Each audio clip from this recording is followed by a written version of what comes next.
దాన్ని మాత్రమే నమ్మే యుగం ఇది.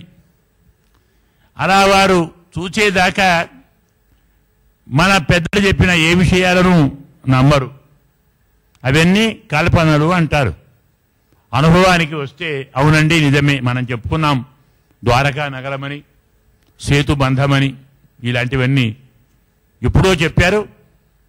ఈనాటి కాలంలో అంటే సైన్స్ అనేది మన ఇంద్రియాలతో ప్రత్యక్షంగా అనుభవించబడిన విషయాన్ని మాత్రమే నమ్ముతుంది. ఇంద్రియాతీతంగా మనస్సుకు అందకుండా బుద్ధికి, యోగానికి, తపస్సుకు, సాధనకు అందే ఎన్నో విషయాలు మన ప్రాచీన పురాణాల్లో, ఇతిహాసాల్లో ఉన్నాయి. అందులో ఒకటి శంఖము. శంఖధ్వని చేస్తే భూత ప్రేత పిశాచాలు పారిపోతాయి, రాక్షసులు దూరం అవుతారు. అంటే ఇప్పుడు ఉన్నాయండి భూతాలు ప్రేతాలు అంటారేమో, వాళ్ళు ఉన్నారు. మన మానవ జీవనానికి విఘాతం కలిగించే వారందరూ రాక్షసులే.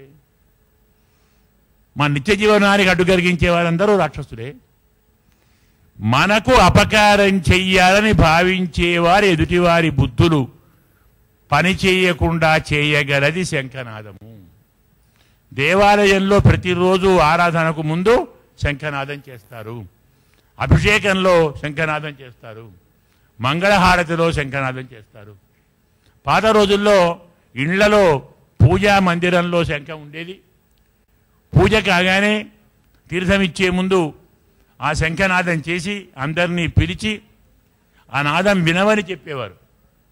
శంఖనాదం మన చెవిలో పడితే మన శరీరంలో ఉండేటువంటి ఎన్నో క్రిములు, కీటకాలు నశిస్తాయి.